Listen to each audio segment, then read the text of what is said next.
Hey, folks. Welcome back to another episode of Artist Stories of Middle Georgia. And we're back in the swing of things today. And on the podcast, we have a great guest with us today, Amanda Jackson. Amanda, welcome to the podcast. Thank you. Yeah. You're associated with a couple things that I know of, and there may be others. One in particular that we're going to talk about a little bit later.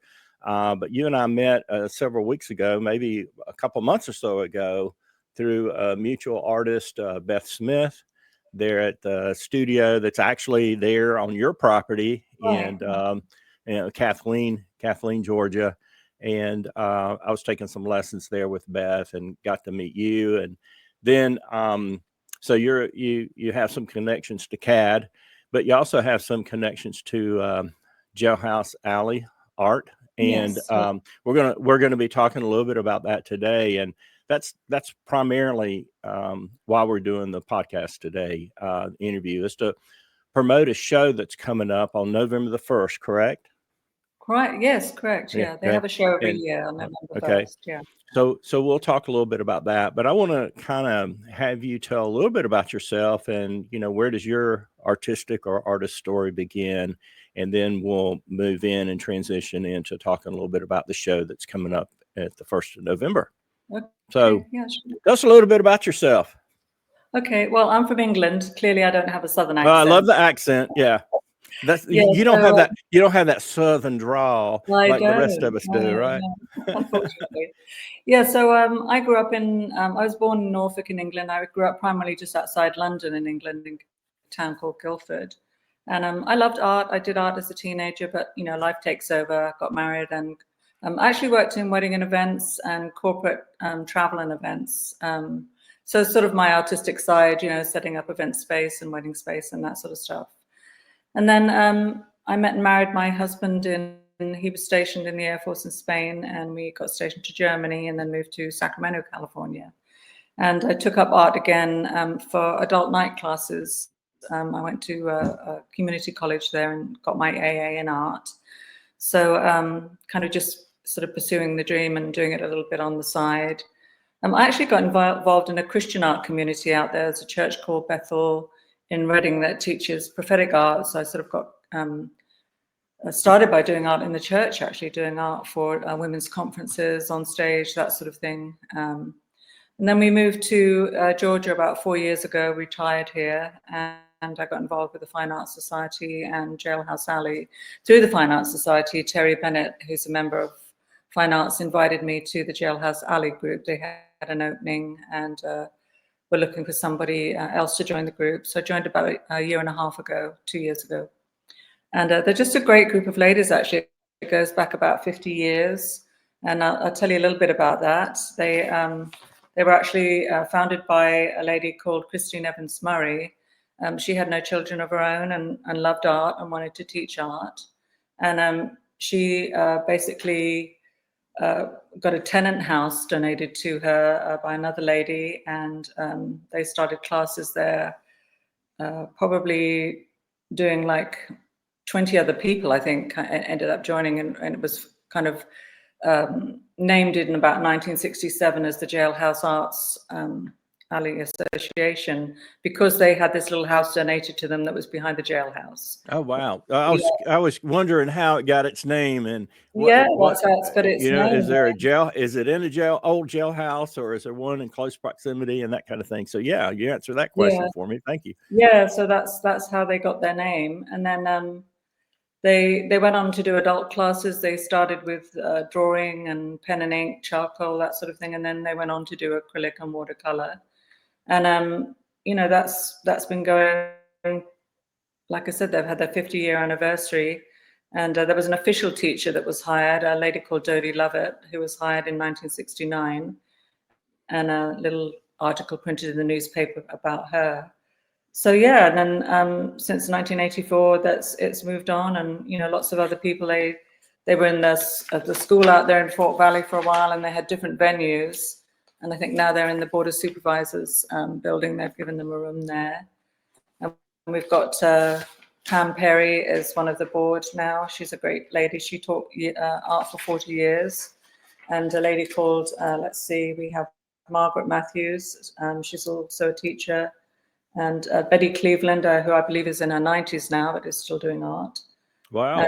And a lady called Dawn Bryan, who is also a great artist. So they actually have several ladies that are teachers that are part of the group. Some have just been teaching for years, and some have been art teachers. So yeah, and just producing great art. I mean, at the show last year, it's held in the Methodist Church out there in Fort Valley. They had a great turnout, and they had to have had probably over 200 pieces. Wow. A lot of very nice art. Yeah, it's well worth attending. Yeah. And that's down in Fort Valley, right? Yeah, that's at the Methodist Church in Fort Valley there, yeah. Okay. They have a little flyer for that somewhere, I think. So yeah. So what kind of art do you create? Let's talk a little bit about some of the art that you do. I started in drawing. I was a bit nervous about going on to do painting, so that's kind of why I went back to school, and I did all the classes in color and composition and all that sort of stuff. So I started with acrylic. I've been doing acrylic probably for about 2 years, but wanted to progress to oil, but was always a little bit afraid of it. So I took some classes with Terry Bennett, and then I met Beth actually through there was an art show in a church in Macon, Christian art show, and she had some pieces in, and we met there and discovered that she had a school here. And I'm like, and she was just saying, well, I'm trying to expand, but I don't have the room where I'm located now. So I'm like, come on down, I have a big studio. Yeah. So yeah, we kind of collaborated, and and she's teaching me oil, how to do oil. So that's kind of my thing right now, is learning oils. That's good. Getting on to do a little bit more in the oils. So and it's a different medium, altogether. It's very forgiving because acrylic dries quickly and oil doesn't. So you make a mistake, you can wipe it off an hour later, so it's not dry. I can go back and make changes to it. So and that's part of the collaboration with the ladies at Jailhouse, because a lot of them are art teachers, and everybody gets together once a week on a Thursday. They have a couple of hours on a Thursday where everybody gets together and paints and help each other, that you can ask questions. I can't get this quite right.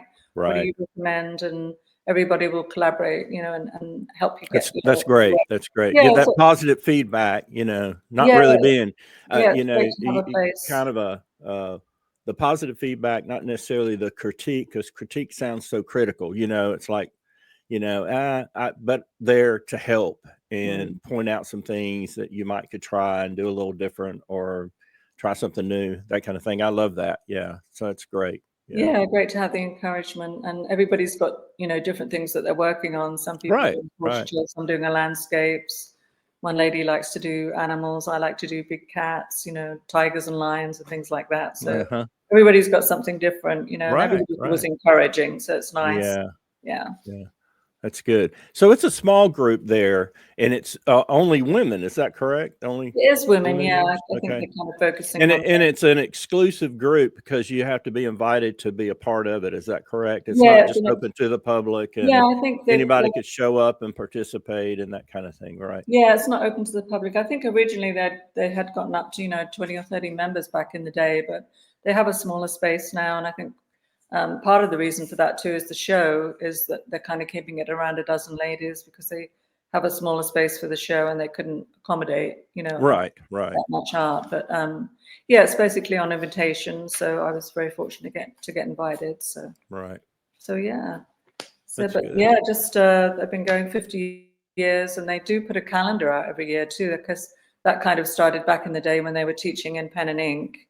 And they created a calendar that they sell at the art show, but it's also available for sale, I believe, through Facebook or different mediums. But it's a great calendar because everybody, I think this year's theme was old buildings. So I did a barn, and lots of ladies did different things around the community, So it's kind of a nice thing to see all the different takes on buildings in the area. So another thing that was kind of neat to learn. So I had to kind of learn to do. I'd done pen and ink, but it had been a while.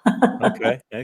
No challenges, some challenges too. So So being there in Fort Valley, and I was talking to another artist the other day about, I'm in Warner Robins, and so there's not that many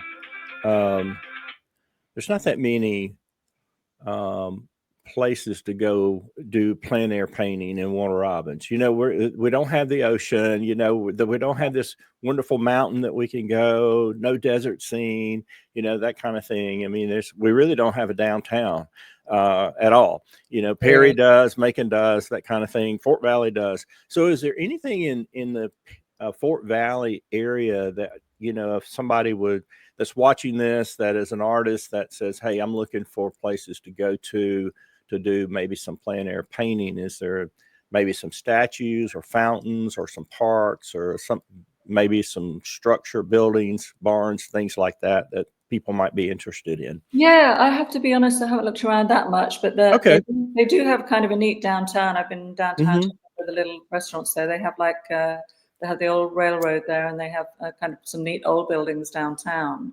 And then sort of surrounding the downtown area, like on the way there, you pass some old buildings, and there's one in particular that has sort of an old truck in it. But I would say too that, you know, just the surrounding area, because there's a lot of farming, you know, there's lots of cotton fields and, you know, high corn and some interesting old trees, and just sort of the surrounding area is very country. So even traveling from Warner Robins to there, you notice that, you know. Right. So yeah, I passed sort of a little area where there were sort of little bits of, I wouldn't call it a pond exactly, but there was some water and sort of some little hilly bits of sand, and there were goats walking around in there eating grass. Oh, wow. It makes such How about that? Yeah. So just, very country, but very pretty. You know, there's a lot of pretty surrounding area. Interesting. Yeah. I'll have to take a ride out that way. It's been a little while. I think I did take I'll call it a little field trip, but, you know, venture out and head down that way and just see. And I think you had mentioned there might be a barn with a truck or car close by. And I think there is one, like if you're going down 96 toward Lane Packaging, there's one on the right going toward, you know, Fort Valley. And a friend of mine had suggested, hey, that might be something that you could paint, you know, and I did go by there, and I think I did take some pictures of it one day. But yeah, there's some peach orchards and pecan orchards, and there is an old church down that way. It's kind of a mustard color looking, you know, yellowish. I thought that would make color. I took some pictures of that, so that might be something, you know, to set up, because you could always, because there's a little dirt road that turns off on the other side of the street. You could set up your easel and, you know, be across the street, out of the way of traffic and that kind of thing, because that road is so busy, and you definitely wouldn't want to be on the side of the road, you know, painting. But yeah, so I'll have to venture out, take a little field trip, and take the camera and maybe get some shots and everything. But yeah, thanks for sharing, you know, that information. But yeah, I'm an oil painter, so I can relate to, you know, you taking up oils. And I started off with oils, and maybe that's why I love oils, but I have done a little bit with acrylic and a little bit with gouache. And so I'm trying to work on some sketching, drawing skills, and practicing that, you know. And Beth was helping me with some still life. And one of the things that I talked to her about was, you find out what your weaknesses are. And it's like, okay, before I move any further, I need to really focus on, you know, my drawing, sketching skills and getting proportions and stuff like that. So, but yeah, and I encourage anybody that, whether you've been painting 5 years or 50 years, you can always learn something new from an instructor, you know, an artist, another artist, because they see things differently, and they may have some different techniques, and they can share some things with you and help you in your art journey. But anyway. Yeah, we always encourage that. We teach kids and we teach adults too, so the kids from 8 up. So you have classes down there for community, so people could take some lessons. Not in Valley, but here in Kathleen we teach. Yeah, so, right. Okay. Yes. Right. That's why we always. That's why we'll always start with drawing, and the kids are anxious to start painting, and we're like, no, you have to learn to draw. Well, you got to learn to walk before you can run. Little kids, hey, I want to run and do all this stuff. Yeah, take those first steps. And it's fun to see them, you know. That's kind of my heart. I get a lot of fun out of that. I love to see them actually. They'll say, oh, I can't do that, you know, and you teach them whether it's perspective or how to do a portrait and proportions of a face, and they actually end up doing it, and they're like, oh wow, I did that, you know, and they're so happy with themselves that they could actually do it. So that's kind of my heart, is to see kids just, they're so quickly on their laptops and their iPads and their phones these days. It's good to see them actually use their creative skills, so I love to see. Yeah, a lot of this younger generation is missing out on that, and being creative. And, I grew up in a time where, I'm showing my age, and you didn't have the technology. I mean, there were no personal computers, and, you didn't have the internet. And I remember when cable TV was installed, because we used to have the antenna on a pole and then turn around to find the station and all that kind of stuff. And so we just went outside and created things and did things outdoors, built forts and did creative things and ran around the neighborhood and all that kind of stuff and socialized, and kids miss out on that. And, but yeah, I think it's important. Kids, I was talking to somebody the other day, or I was watching something the other day about how, and it might've been Beth that was sharing this with me. When you're a kid, you're taught to use your creativity, draw some things, maybe something you might be feeling or thinking about. And, and it was Beth. Because I was talking to her, I said, man, sometimes I just don't feel like I can sit down or stand at the easel and just create something out of nothing, And so she was helping me try to think back in my childhood and, some of the things that I might have, thought about that I might wanted to be, and all this kind of stuff, trying to get some creative juices going and that kind of thing. Because when you're younger, you had more of that, being a superhero or whatever it was. Yeah, absolutely. Yeah, you got that imagination. Yeah, that imagination was there. And so, whether it was just, whatever it was. But as you get older and you get into school, and then it's almost like they're compartmentalizing you, and you kind of have to pick a path, and you go to work and you do all this stuff, and you lose out on the creativity, or it's just dormant for a long period of time. And it's sad, and I think today with kids, a lot of them just don't have opportunities to really be and use their imagination, because they're glued to their phone or their tablet or whatever, and they're just being entertained instantly. I think the games, and the mind is numb, the games, they all turn to the computer games almost straight away. But I remember that, growing up and loving creativity, and we had it in school back in the day, and being encouraged, teachers recognizing that, you have a gift and encouraging that. But then you get to be a teenager and your parents are like, no, can't make a living out of that, go get a real job, so that's right. I agree with that it's kind of pounded out of us at one point, you have to go get a real job. Right. You can't make a living doing art, you can't make a living drawing or painting or whatever. Right. So it's good to see them encouraged, and I have to say, some of the parents that we've dealt with here are encouraging their children and creativity, That's great. Realizing the importance of it. Yeah, that's great. Yeah. So let's talk a little bit about the show that's coming up. And I'm going to put a little something here up on the stage, on the screen, so folks can see it. It's a little flyer that you had sent me.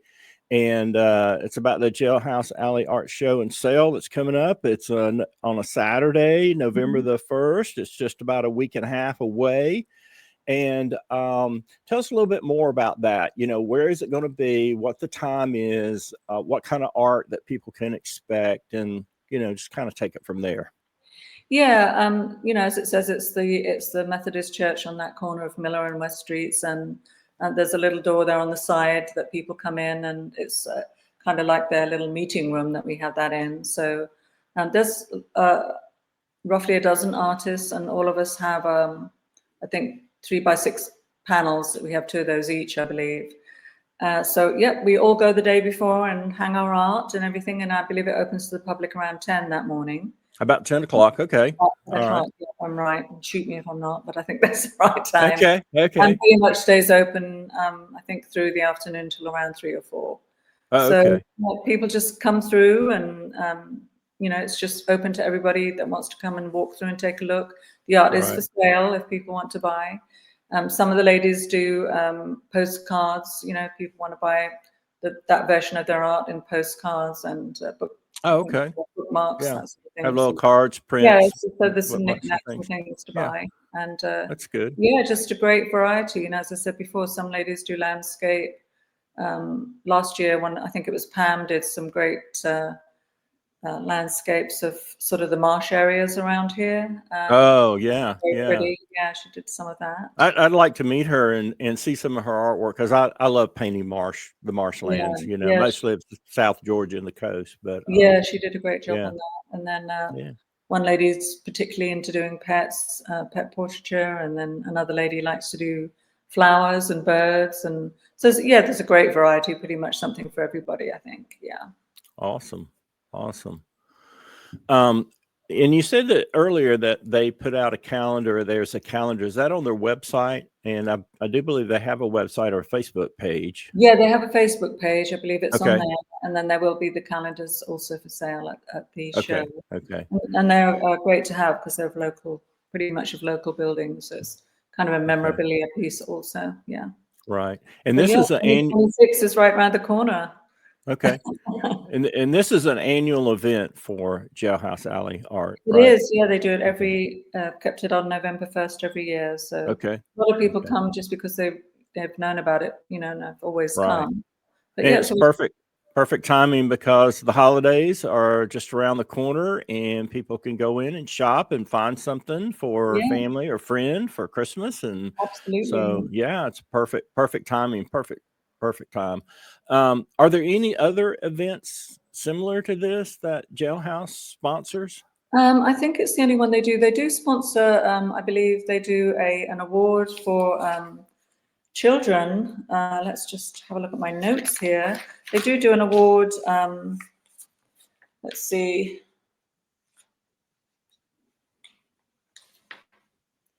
Yeah, let's see. I'm just looking for it. I can't see it here. But anyway, they do. Yeah, it's a Christian Evans Murray Memorial Scholarship to a local high school graduate who has excelled in art. So they did do an award this year to a young lady.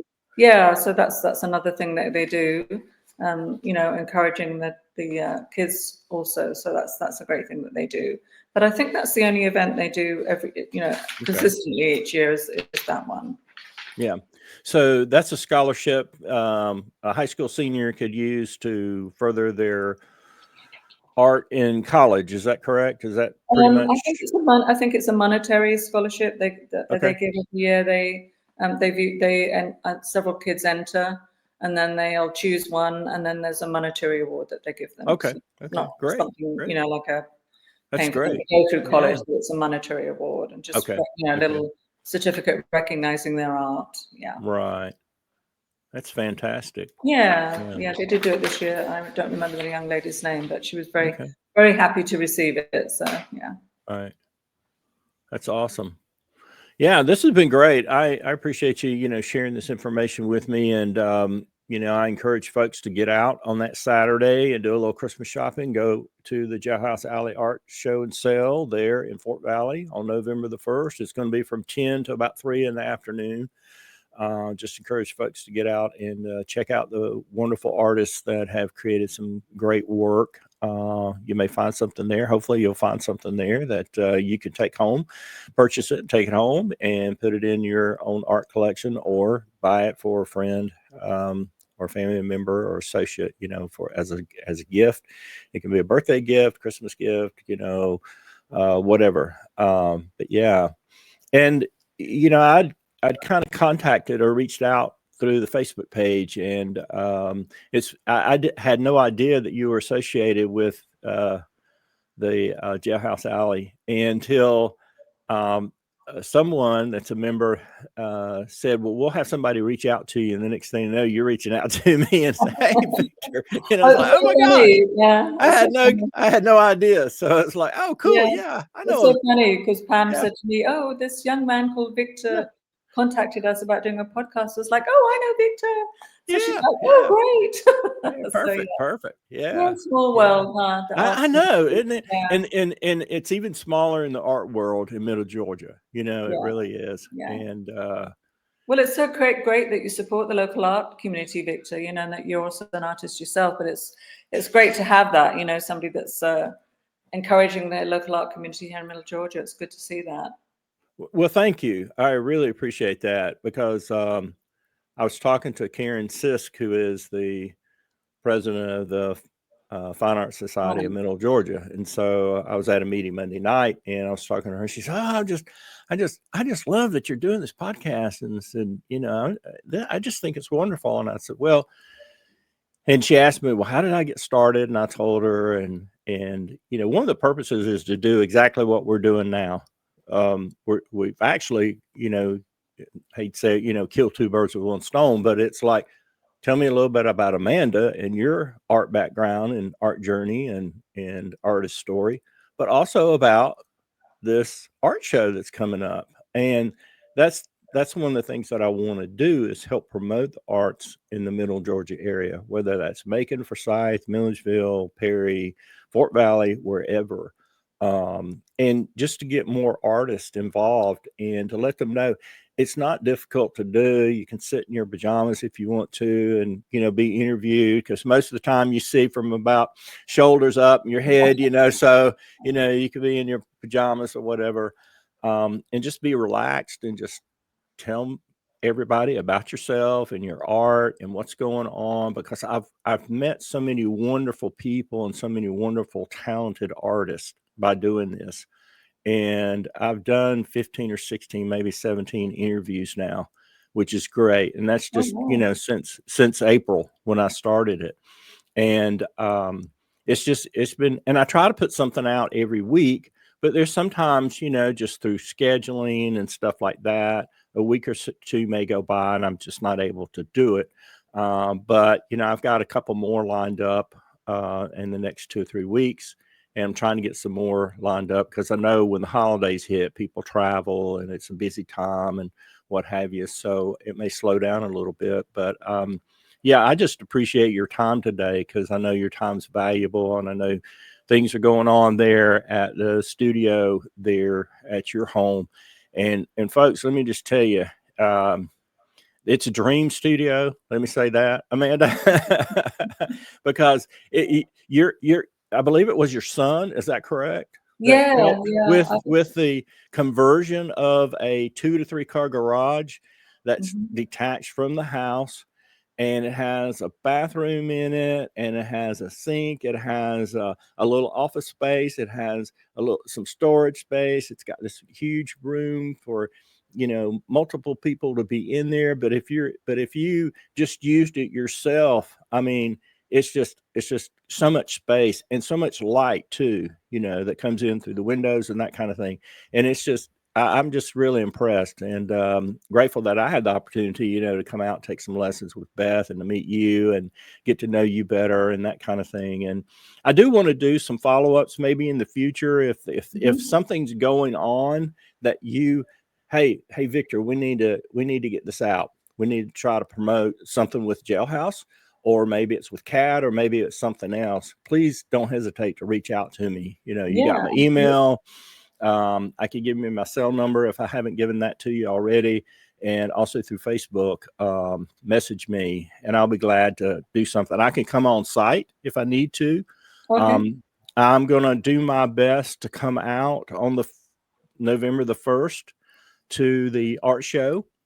Yeah, we'd love And to see that. yeah, meet some of the artists. I might do a video, I don't know yet, and just say, hey, we're down here, seeing all the art, that kind of thing. And it might be, a little 5-minute clip or Yeah, a couple yeah, minute clip or something like that. But yeah, I do that'd be want to meet some of the artists there and to see their artwork, because it's just that's the thing about, and I was talking to Karen about it Monday night, is a lot of people didn't even know about Fine Arts Society of Middle Georgia. Okay, because Warner Robins doesn't have this downtown community like Perry or Fort Valley or Macon does, right? So, yeah. but you have people from all over the world that come to Warner Robins through the base, right? Absolutely. People that have been all over the world through military and have come here, and why not purchase if they move into a new home and they need some art? Yeah, you can go to the craft store, Hobby Lobby, excuse me, or Michael's and buy something, but some people want to buy local art. Okay. Yeah, and So original too. original art. And one of the great things is, that Fine Art Society did was they had a show out at the Air Museum They several do. weeks ago. And, you know, it was wonderful. And I went out, did a little video on that, and promoted that a little bit.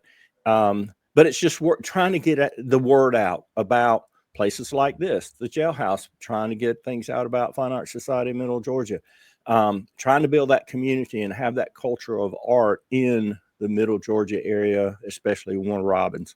I'm hoping with the revitalization of the commercial circle, and unfortunately, you know, Fine Arts Society lost their building because all that was purchased and torn down and that kind of thing. But I'm hoping that they will create some type of center that will bring people in and will bring other businesses in. That's more than just a fancy strip mall, you know, because we have way too many of those. We do. Warner Robins, you know, I'm calling you out on that. We have way too many of those.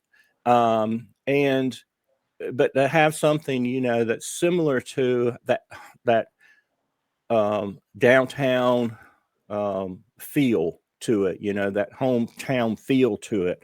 And I've seen some drawings and everything recently on the news, but it still looks so sterile, you know, and it looks like a fancy kind of strip mall front end.